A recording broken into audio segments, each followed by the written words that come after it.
अस्सलाम वालेकुम नाज़रीन, ज़ुल्करनैन ताहिर इज़ हेयर। पाकिस्तान की क्रिकेट में आज एक हंगामा खेज दिन। पाकिस्तान क्रिकेट बोर्ड ने अगले महीने होने वाले T20 कप के लिए टीम अनाउंस की है, जो कि फुल ऑफ कंट्रोवर्सीज़ है। और इसके साथ साथ जो बड़ी डेवलपमेंट कोइंसाइड हुई है वो ये है कि हेड कोच मिसबाहुल हक और बॉलिंग कोच वकार यूनुस, इन दोनों ने रिज़ाइन कर दिया है। रिज़ाइन क्यों किया, टीम में इतनी कंट्रोवर्सीज़ क्यों है, जो नई सेलेक्ट की है हमारे चीफ सेलेक्टर मोहम्मद वसीम ने, हमारे साथ सीनियर स्पोर्ट जर्नलिस्ट यकूब साहब हैं इन सब के आंसर देने के लिए। जी यकूब साहब। जी ज़ुल्करनैन साहब, बहुत बहुत शुक्रिया, आपने मुझे दावत दी प्रोग्राम में।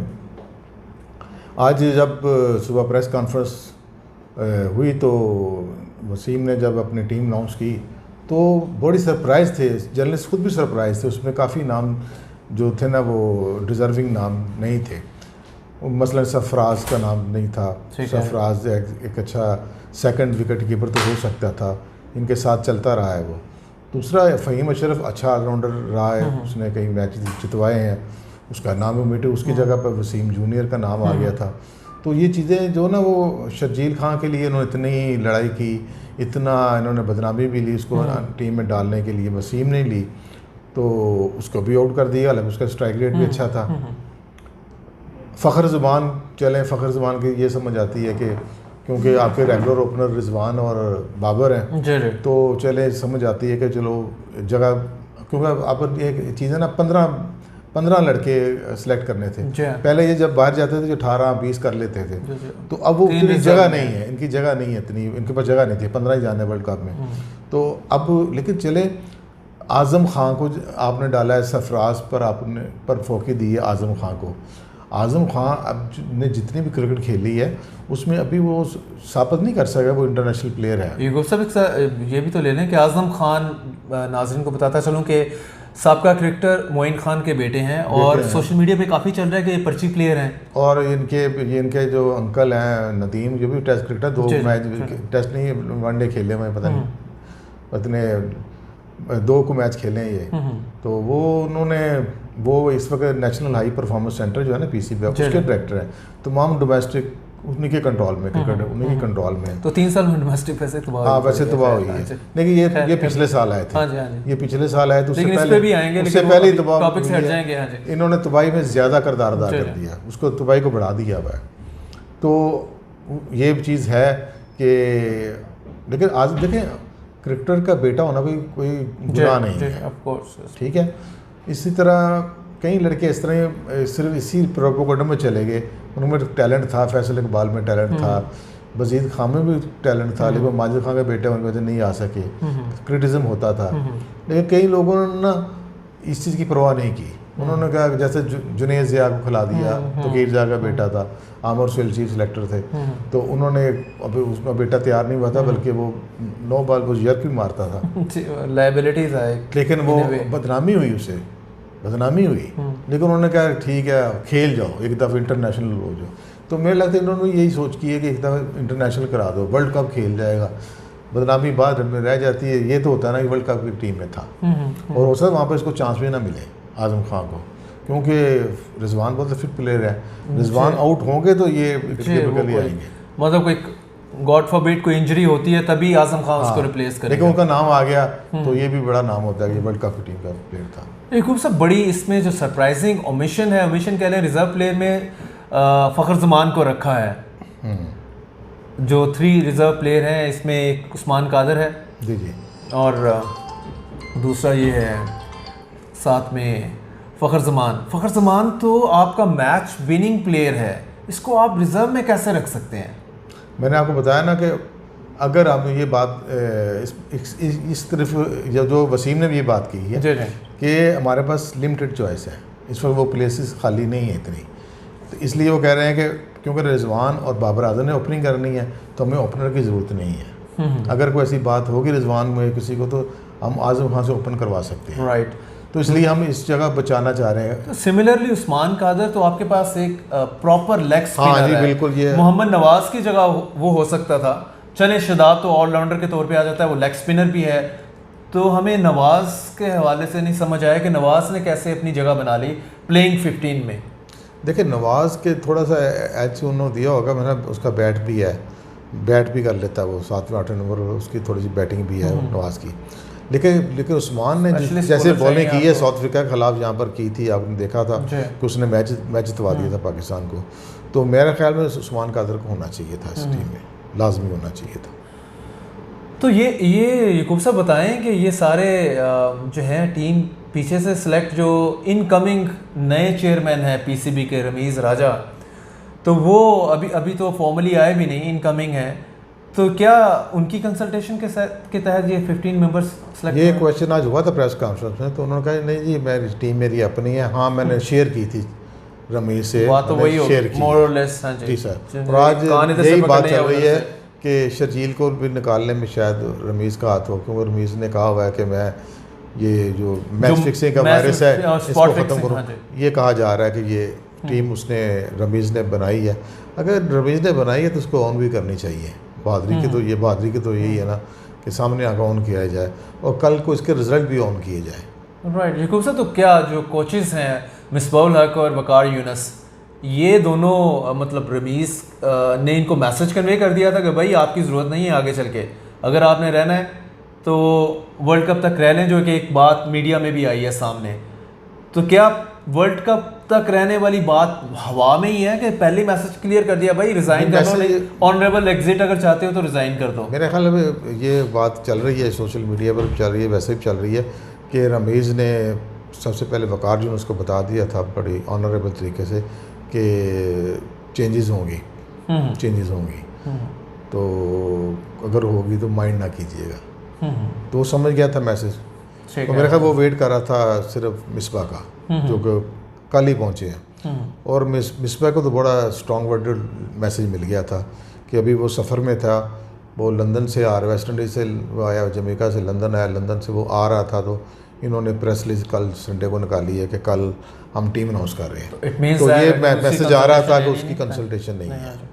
तो उसने भी ये कहा था, ये भी बात आ रही है कि उसने कहा था कि आज़म खान को सिलेक्ट ना करना, ठीक है, लेकिन वो उसको आज़म खान को रखा गया उसको। और ये भी पता चला है कि मिसबा सुबह गया, उसको चीफ एग्जीक्यूटिव को मिला है, वसीम खान को मिला है, उससे पूछा ये क्या हो रहा है। तो उन्होंने अपनी बड़े साहब का ऑर्डर है, उन्होंने कहा मेरे बस की बात नहीं है, एंड ऑफ द डे। तो उसने फिर कहा कि फिर मैं छोड़ देता हूँ, उन्होंने कहा ये आप it is up to you. तो वो उन्होंने फिर अपना फ़ैसला ले दिया। लेकिन ये चीज़ मेरा अपना ख्याल है, मैं कंफर्म नहीं हूँ, लेकिन ख्याल है कि रमीज़ इतनी जल्दी नहीं करता इस काम में, इनको छोड़ा वो चाहता होगा कम से कम चले न्यूजीलैंड की सीरीज़ हो जाती, मैं आ जाता देख लेता।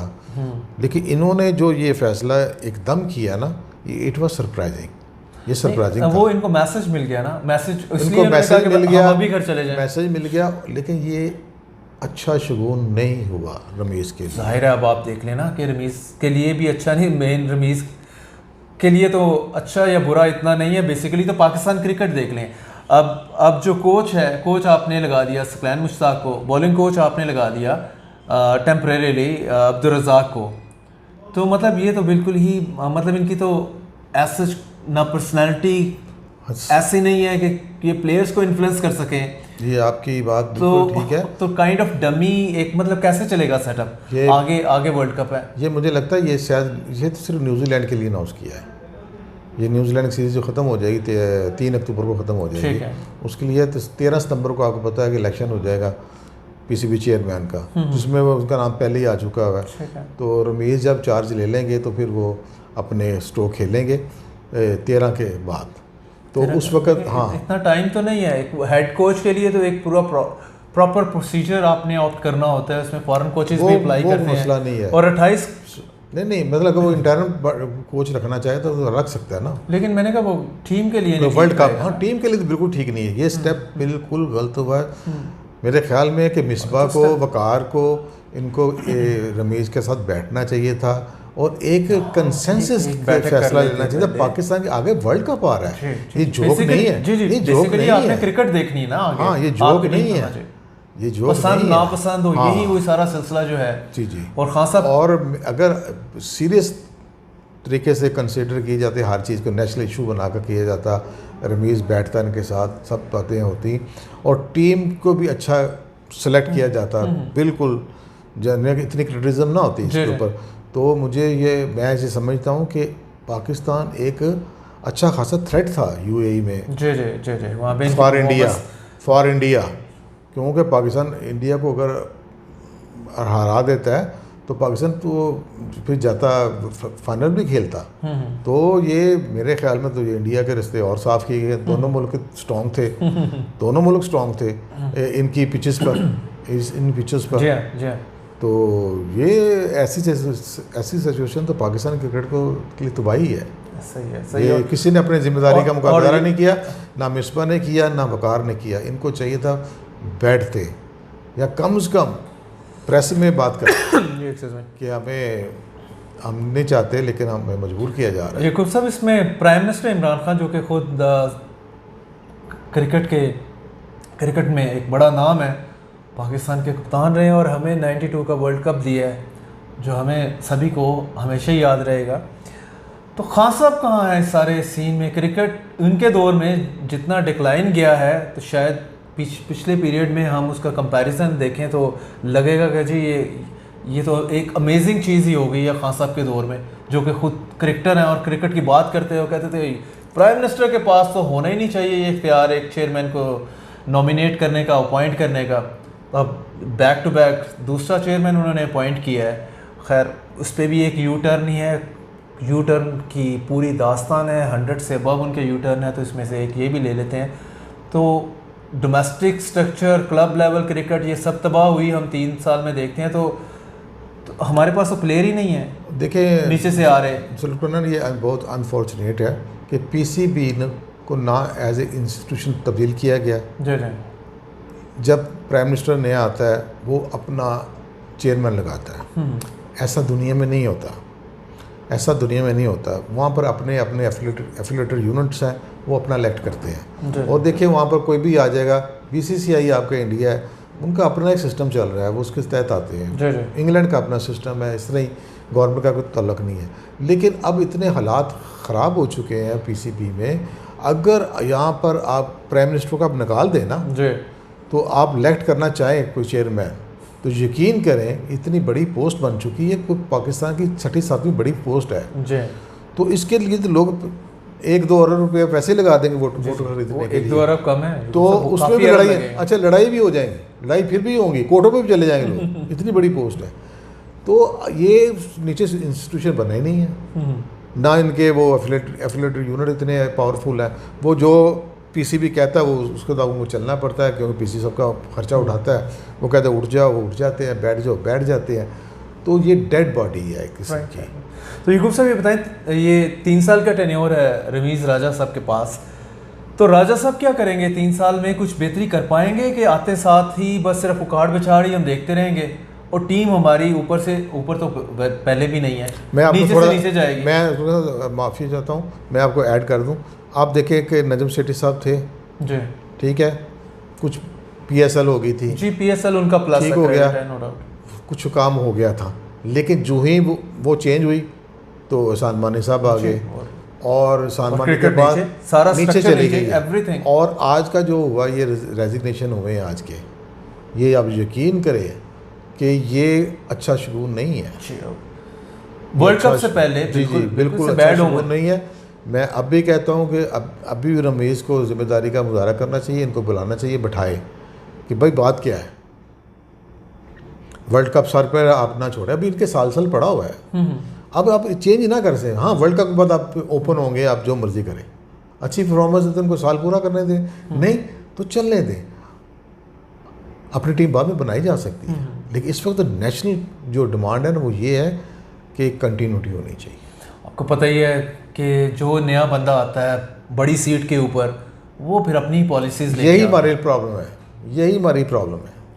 और पीछे वाले ने कुछ भी किया हो अच्छा, उसने गलत ही कहना है, चाहे हम पॉलिटिक्स में ले लें या किसी और इंस्टीट्यूशन में ले लें। जी जी, पिछली दफ़ा भी ऐसा हुआ, आपको इस पीछे चले, नजम सेठी साहब ने जो काम किया चलो ठीक है, उनको भी वही इंसिडेंट देखना पड़े। उससे पहले ज़कात शरीफ साहब बैठे हुए थे, उनके 3 साल थे, उनके भी रहते थे। लेकिन वो क्या हुआ, नवाज शरीफ की गवर्नमेंट आई तो उन्होंने कहा जी मैंने तो लेना, ये पूरा लीगल केस बना, कोर्ट में गए, ज़कात शरीफ साहब जीत भी गए, लेकिन वो फिर भी नहीं आ सके।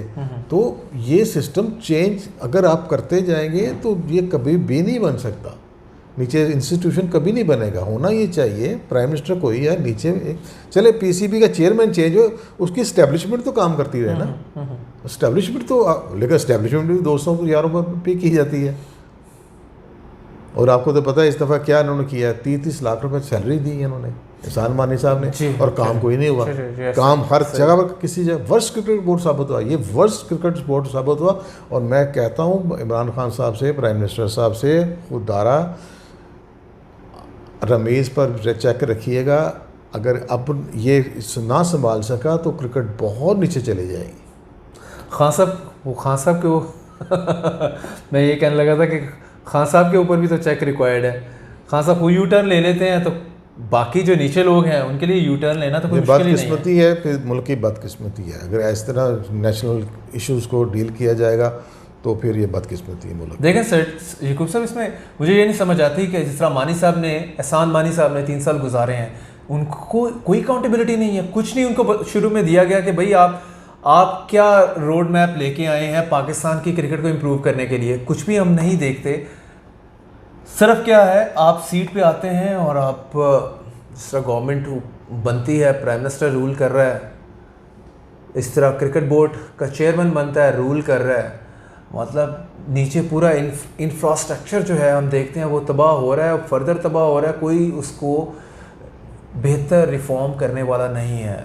इसी पे दोबारा मैं आऊँगा याकूब साहब कि क्या रमीज़ राजा साहब जो हैं, कोई उन्होंने अभी तक कोई रोड मैप दिया है क्या करना है? आते साथ तो ये तो हमने देख लिया कि हाँ जी जितने एग्जिस्टिंग टॉप सीटों पे बैठे हैं उनको पहले रिमूव कर दिया जाए और उसके बाद फिर आगे देखा जाए। तो इन्होंने अभी कोई रोड मैप दिया है बेसिक? नहीं, अभी तो आए नहीं ना, अभी आए नहीं है वो आगे हैं, आप माने ना, वो 13 को, वो ठीक है आपकी बात, लेकिन अभी वो आएंगे, ठीक है। सिस्टम पाकिस्तान में तो यही है ना, जो आ रहा होता है। आपने जो पहली बात की है ना अकाउंटेबिलिटी की, एक मैं आपको चीज़ बता दूं कि हमारे मुल्क में अकाउंटेबिलिटी उसकी होगी, अकाउंटेबिलिटी होगी जो नो कहेगा, जो नो नहीं कहेगा उसकी अकाउंटेबिलिटी, यानी कि यस मैन की कोई अकाउंटेबिलिटी नहीं। अगर उन्होंने इस्तीफ़ा मांगा है, उन्होंने इस्तीफ़ा दे दिया एहसान मानी ने, तो अब कोई अकाउंटेबिलिटी नहीं होगी। हाँ, अगर वो कहते मैंने नहीं देना इस्तीफ़ा, फिर अकाउंटेबिलिटी शुरू होती है यहाँ पर। अदरवाइज़ तो बहुत सारी ग्रॉस वायलेशंस की गई हैं, आइन ही तबाह कर दिया गया, आइन को इम्प्लीमेंट ही नहीं किया 1.5 साल 2 साल में, तो बहुत सारा बनता है। लेकिन उन्होंने क्यों मान ली बात प्राइम मिनिस्टर की, वो पीछे हट गए, वो नया आ गया, दैट्स ऑल, ख़त्म हो गया। राइट याकूब साहब, इसको आखिर में सिर्फ आपसे ये पूछना चाहूँगा कि आपको कुछ उम्मीद नज़र आती है? चलें, ये T20 का वर्ल्ड कप अगले माह आएगा, गुजर जाएगा, आगे मज़ीद टूर्नामेंट्स आने हैं, उसके बाद 2023 में 50 ओवर का वर्ल्ड कप जो मेन है वो भी आएगा। तो मुझे ये बताएं कि आप आगे क्या देख रहे हैं पाकिस्तानी क्रिकेट का future under Rameez and beyond में भी? देखिए, जो इनका जो पिछला टेन्योर था पीसीबी में इनका तौकीर ज़िया के साथ वो चेयरमैन थे, और ये और जुवैद मियां दाद जो थे एडवाइज़र थे, ये दोनों एडवाइज़र थे। तो पाकिस्तान ने 2003 का वर्ल्ड कप जो साउथ अफ्रीका में हुआ था उसमें भी परफॉर्मेंस ख़ास नहीं, अलग बड़ी टीम थी, शुएब अख्तर, वसीम अकरम कार सारे ही थे, ये काफ़ी बड़ी टीम थी ये। तो पाकिस्तान सुपर लीग में नहीं गया था, सुपर 6 में नहीं जा सका था, तो बैड परफॉर्मेंस थी वो भी। लेकिन उसके बाद तौकीर ज़िया साहब ने इनको एडवाइज़र थे, लेकिन उनको तो चाहिए था कि अब उनको हटा दिया जाता, लेकिन उन्होंने इनको चीफ एग्जेक्टिव बना दिया। तो चीफ एग्जेक्टिव बने रहे, तो उसमें फिर वहाँ एक इंडिया की टीम जो आई थी वो उसमें ज़्यादा रोल तो शारजाह खान का था, शारजाह खान ने ज़्यादा रोल था, लेकिन उसमें तौकीर ज़िया का रोल भी था। तो वो टीम एक आई थी, तो वो हुआ था, बाकी कोई इतनी ख़ास परफॉर्मेंस नहीं थी हमारी। राइट, वही मैं पूछूं कि मतलब आपको लगता है कि कुछ इम्प्रूवमेंट आएगी पाकिस्तान के जो बेसिक इंफ्रास्ट्रक्चर है क्रिकेट का, वो क्लब क्रिकेट इम्प्रूव होगी? देखिए, ये बहुत लड़के निकलेंगे कि नहीं निकलेंगे? ये बहुत ह्यूज चैलेंजेस हैं। ये आपको ऑन पेपर बड़े इजी लग रहे हैं, लेकिन प्रैक्टिकली ये बहुत बड़े चैलेंजेस हैं। क्लब क्रिकेट को सीधा करना है, फिर आपने सिटी क्रिकेट को भी सीधा करना है, फिर आपने क्रिकेट एसोसिएशन बनाई है पर उनको भी सीधा करना है। अभी तो आपका डोमेस्टिक ढांचा बिल्कुल तबाह है, बिल्कुल तबाह है। ये जो कर रहे हैं ना खुद ही कर रहे हैं, क्रिकेट बोर्ड ने अपने बंदे लगाकर खुद ही ये पंजाब का बन गया।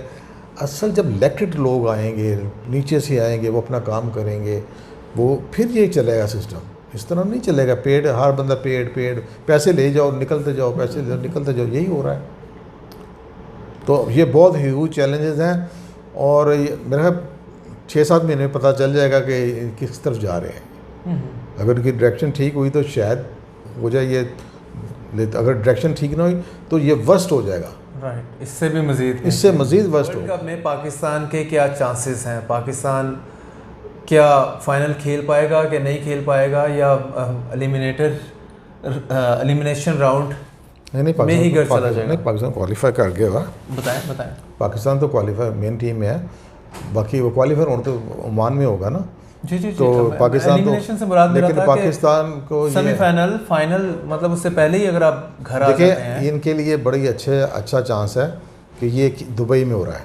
पाकिस्तान की क्रिकेट बहुत लड़कों के लिए दुबई में, क्योंकि वहाँ पे ग्रास नहीं होती, सबसे ज़्यादा हमने के ऊपर सबसे ज़्यादा पाकिस्तानी खिलाड़ियों इस पर क्रिकेट आज के नहीं खेल रहे, 2002 से खेल रहे हैं। ये उस वक्त तो इनको ये बहुत बड़ा एडवांटेज है, यूनुस भी कप्तान था, बहुत बड़ा एडवांटेज है। आउट होती रही है। लेकिन अब ये फ़र्क इतना होगा कि अब ये क्योंकि आईसीसी करवा रहा है और इंडिया होस्ट है इसका, असल में इसका इंडिया होस्ट है, इंडिया से शिफ्ट हुआ ये, तो अब पिचेस को कैसे बनाते हैं आईसीसी वाले। पाकिस्तान तो अपनी मर्जी से ग्रीन पिचेस तो बना नहीं सकते, पाकिस्तान अपनी मर्जी से बनाता था ना। तो अब ये लेकिन आईसीसी में ग्रीन तो नहीं वहाँ बना सकता, ग्रीन तो नहीं बना सकता, लेकिन कहीं ट्रबल वाली विकेटें बन सकती, बड़े आर्ट होते हैं विकेट बनाने के, तो वो कैसे बनती हैं, वो पाकिस्तान को सूट करती है, लेकिन कंडीशन पाकिस्तान को सूट करती है। पाकिस्तान इंडिया को बहुत सूट करती हैं, और मुझे अगर पाकिस्तान की टीम थोड़ी सी अच्छी सेलेक्ट की जाती है तो शायद ये कोई कह सकता था पाकिस्तान इंडिया का फाइनल भी हो सकता है। इस वक्त पाकिस्तान तीसरे नंबर पर है वर्ल्ड में, जो T20 में, तो इंडिया दूसरे पर है, इंग्लैंड जो है वो पहले पे है। लेकिन इंग्लैंड की ये कंडीशन नहीं है खेलने वाली, वो और जगह पर खेलता है, यहाँ पर शायद ना उतना परफॉर्म ना कर सकता हो। तो पाकिस्तान इंडिया के लिए चांस था एक फाइनल के लिए। पाकिस्तान क्रिकेट टीम का यही रहा, हम देखते आए हैं कि अनप्रेडिक्टेबल टीम है। इवन कुछ अच्छे प्लेयर अगर बाहर भी कर दिए हैं, कुछ निकम्मे इस टीम में डाल भी दिए हैं, तो हम देखते हैं यूजुअली पाकिस्तान जीतता है इंडिविजुअल परफॉर्मेंसेस से। 1-2 परफॉर्मेंस तो आपके पास असल आपके पास 4 या 5 लड़के हैं जी। अब इस पर रिजवान परफॉर्म कर रहा है, बाबर आजम परफॉर्म कर रहा है, बॉलिंग में शहीन शाह अफरीदी परफॉर्म कर रहा है, हसन अली साथ कर रहा है। तो ये 4 लड़के परफॉर्म कर रहे हैं आपके, तो उनके साथ फिर छोटी छोटी परफॉर्मेंस सब मिल जाती हैं। कुछ हफीज़ के चांस हैं, हफीज़ का आखिरी वर्ल्ड कप है, तो अगर उसका कंट्रीब्यूशन भी आ गया तो ये स्कोर का अच्छा करना चाहिए इनको। तो आपका ख्याल है पाकिस्तान के चांसेस हैं सेमीफाइनल तक पहुंचने के? जी, जाना चाहिए इनको, जाना चाहिए। और ज़ाहिर अगर सेमीफाइनल पहुंच जाते हैं तो हम दुआएं देंगे फाइनल के लिए, फाइनल में पहुंचेंगे फिर दुआएं करेंगे आगे, यही है। Right. Thank you Yakub sahab. नाज़रीन, लेट्स सी एंड होप और let's pray for Pakistan team और पाकिस्तान की फ्यूचर क्रिकेट के लिए भी as well. Thank you very much.